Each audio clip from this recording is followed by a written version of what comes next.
Israel ने Hamas को खत्म करने के लिए यथासंभव जितना संभव था यहां पर हमले किए।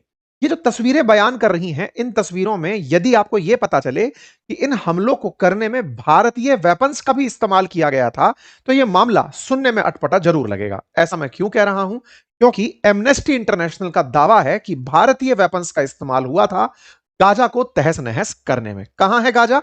इसराइल के पश्चिम के अंदर गाजा, यानी कि फिलिस्तीन का वो बचा हुआ हिस्सा वेस्ट बैंक के अलावा जिसको फिलिस्तीन माना जाता है। और इस क्षेत्र में इसराइल ने हमास की तलाश में जो हाल मचाया वो पूरी दुनिया ने देखा कि बीते 3 सालों से जो इसराइल कर रहा है गाजा पट्टी के अंदर, उसमें भारत का बड़ा रोल है। India continuing weapon export to Israel could risk complicity in ongoing genocide in Gaza. इस तरह का इन्वेस्टिगेशन एमनेस्टी इंटरनेशनल ने कल के दिन प्रकाशित किया। अब ये कौन है एमनेस्टी इंटरनेशनल? आज इसके बारे में जानकारी देंगे, बताएंगे कि इसके रिपोर्ट्स को लेकर भारत में और इजराइल में किस तरह की प्रतिक्रियाएं रही हैं, एमनेस्टी इंटरनेशनल को लेकर भारत सरकार क्या सोचती है। सारी बातें आज आपको इस सेशन के अंदर चर्चा में ली जाएंगी। चर्चाएं होंगी तो यह भी बताया जाएगा कि भारत ने किसी को यह बात बताई क्यों नहीं कि हम वेपन बेच रहे थे। ऐसा क्यों? क्योंकि भारत के पहले प्रधानमंत्री नरेंद्र मोदी बने जो इजराइल गए थे। उससे पहले की तमाम सरकारों में, यूपीए गवर्नमेंट के अंदर पूरे 10 साल के अंदर एक बार केवल एक विदेश मंत्री की यात्रा एक साल के लिए, एक साल में एक बार, पूरे 10 साल में एक बार हुई थी। ऐसे में भारत के वर्तमान प्रधानमंत्री 2 बार इजराइल जा चुके हैं। तो भारत की नीति में परिवर्तन क्या भारत का गल्फ देशों के साथ संबंध बिगाड़ देगी? क्या एमनेस्टी इंटरनेशनल की यह रिपोर्ट भारत और ईरान के, भारत और सऊदी के रिश्ते खराब करेगी? क्योंकि ये सभी वो देश थे जो गाजा पट्टी के अंदर इजरायली हमलों का विरोध कर रहे थे। अगर इजराइल को हमला करने में भारत के वेपन्स ने मदद की है तो क्या यह अंतरराष्ट्रीय जो एटीटी ट्रीटी है उसका उल्लंघन है?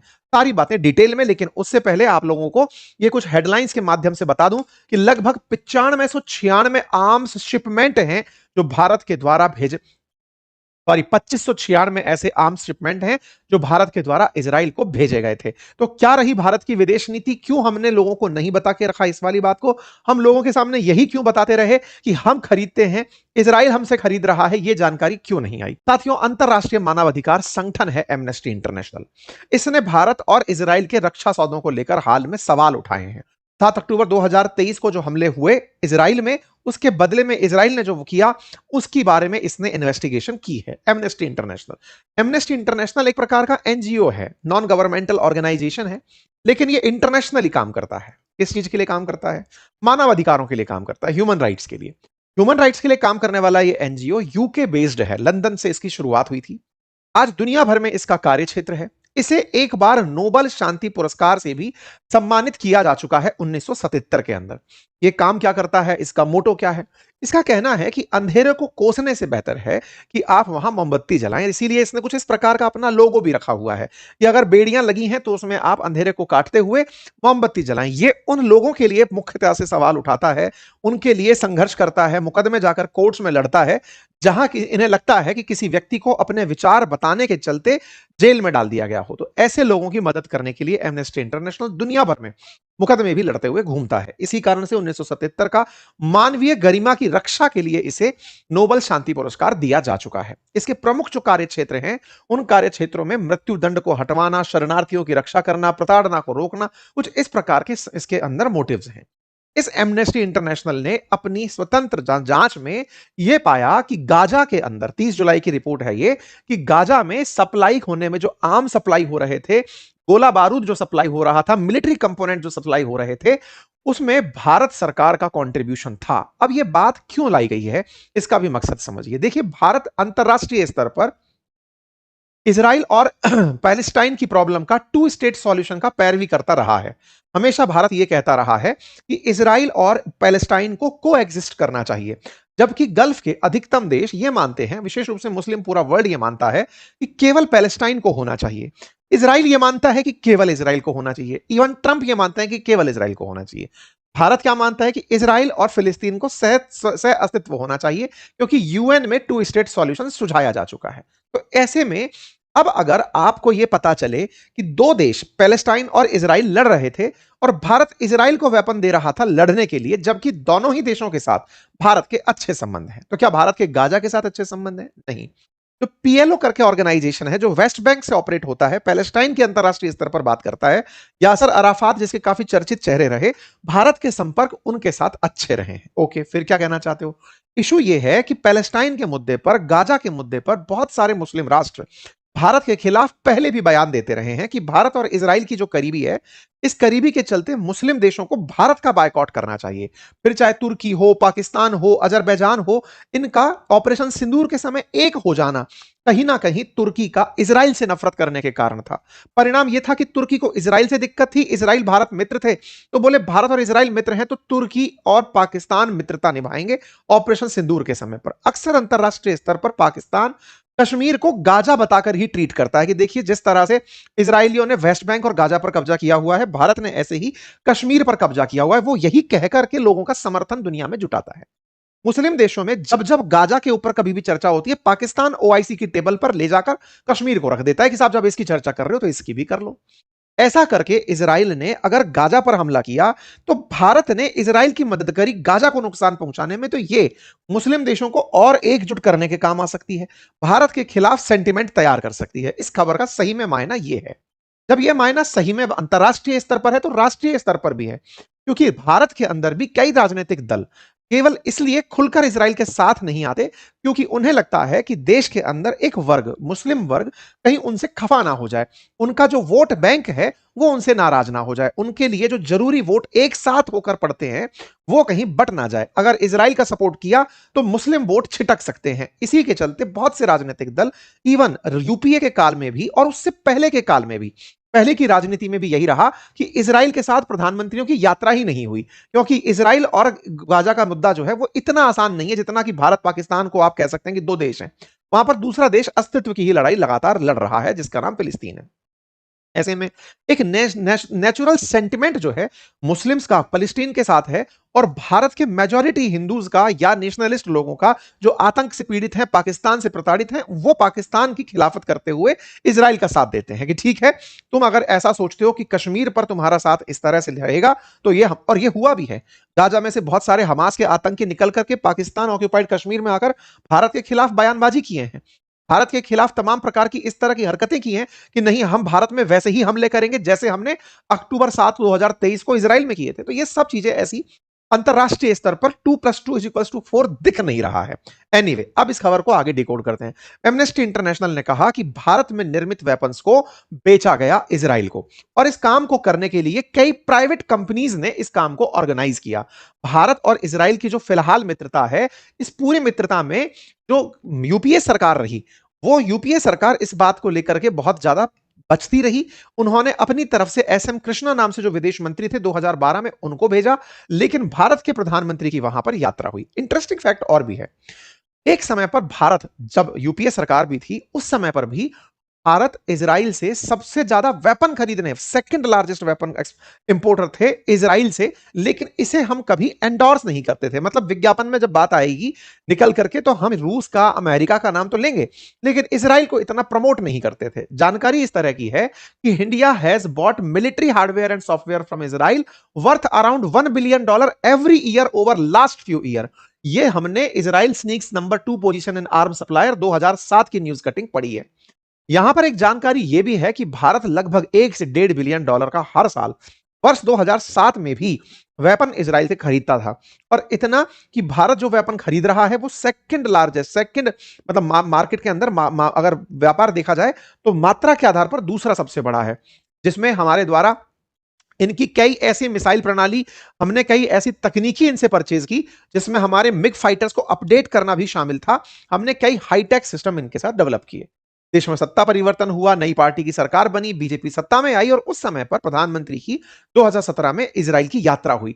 इजराइल की यात्रा हुई और हमने तय किया कि एक दूसरे के साथ मिलकर बाइलैटरल डिफेंस कॉपरेशन को हम आगे बढ़ाएंगे। इसमें भी यही सोचा जा रहा था कि इजराइल भारत को वेपन बेचेगा और भारत इजराइल से वेपन खरीदते हुए आगे बढ़ेगा। वाइस वर्सा इजराइल भी दुनिया के कई देशों से, जैसे यूएस, जर्मनी, इटली, इनसे वेपन खरीदता रहा है। भारत भी इजराइल से लगभग 2018 से 22 के बीच में $3.2 बिलियन के वेपन खरीदा है। लेकिन एमनेस्टी इंटरनेशनल की रिपोर्ट को पढ़ा जाए तो उसमें निकलता है कि भारत ने 3,90,000 military grade small arms part जो है वो इजराइल को बेचे हैं 2023 से लेकर 2025 के बीच में। ऐसे ही नहीं, 5,64,000 एक्सप्लोसिव ऑर्डिनेंस कंपोनेंट भारत ने इजराइल को बेचे हैं। 298 मिलिट्री व्हीकल कंपोनेंट भारत के द्वारा इजराइल को दिए गए हैं। इतना ही नहीं, इनमें कंपनियों के नाम तक भी बाहर निकल कर आए, जिसमें Elbit system, Israel aerospace industries और रफाइल एडवांस डिफेंस सिस्टम। ये वो फ्रांस वाला रफाइल नहीं है, ये दूसरा रफाइल है इनका, इजराइल वालों का। ठीक है, तो अक्टूबर 7 की घटना के बाद भारत ने इजराइल को वेपन दिए। ये बात भारत दे सकता है या नहीं, इस पर जाकर टिकती है। क्यों भारत नहीं दे सकता, इसको लेकर के क्या क्लॉज है?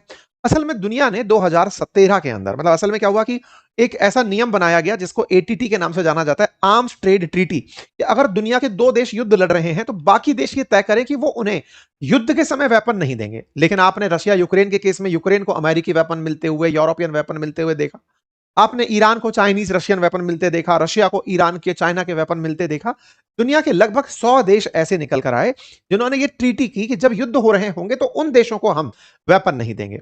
भारत ने 2013 में इसी ट्रीटी पर हस्ताक्षर करने से मना कर दिए कि नहीं, हम इस ट्रीटी पर हस्ताक्षर इसलिए नहीं करेंगे क्योंकि युद्धरत देशों को वेपन देने पड़ सकते हैं। हम इससे निकल लिए। आर्म्स ट्रेड ट्रीटी जो अंतरराष्ट्रीय स्तर पर युद्ध करते हुए देशों को रोकने के लिए थी, 2013 के अंदर जो यूएन की असेंबली है वहां पर प्रपोज की गई थी, हमने उसके अंदर पार्टिसिपेट नहीं किया। और आज हम इसी की बचत में, या कि हम सब एटीटी के साइन करता तो नहीं है, तो हम माल बेच सकते हैं।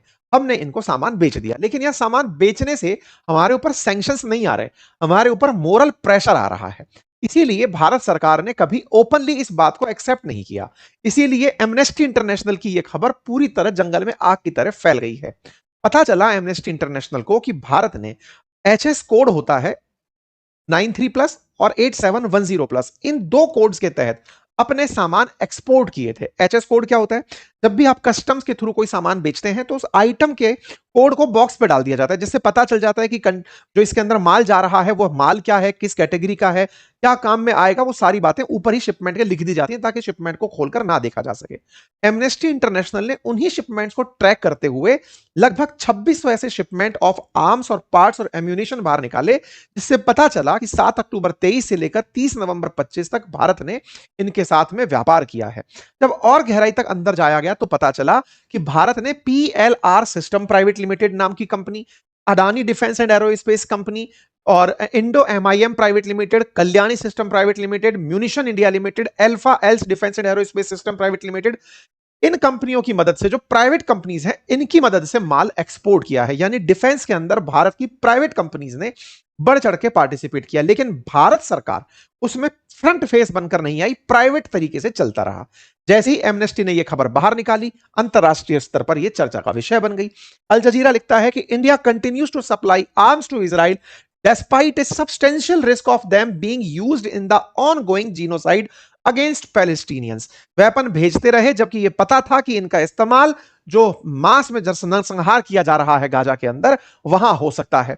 By the way, amnesty international और अल जजीरा दोनों ही इजराइल में बैन है। और तो और ऐसे ही तुर्की का न्यूज चैनल टीआरटी वर्ल्ड, वो भी इसे ऐसे ही उठाता है। अंतरराष्ट्रीय स्तर पर पाकिस्तान के द्वारा भी इस खबर को हाथों हाथ उठा लिया जाता है कि देखो भारत ऐसा किया था। ये कुछ पाकिस्तानी पत्रकारों के नाम हैं, साजिया खान जैसे, जो इस मामले को उठा करके अब चल रहे हैं। हालांकि पाकिस्तान खुद इस समय पाकिस्तान ऑक्यूपाइड कश्मीर में बड़ी संख्या में लोगों को मार रहा है, जिसको खुद अंतरराष्ट्रीय मीडिया कवर कर रही है। बट कोई नहीं, फिलहाल इन लोगों की चर्चाएं इस बात पर चल रही है और भारत में भी अब यह चर्चा होना शुरू हो गई है कि भारत सरकार ने यह बताया क्यों नहीं। अब आते हैं एमनेस्टी इंटरनेशनल के ऊपर।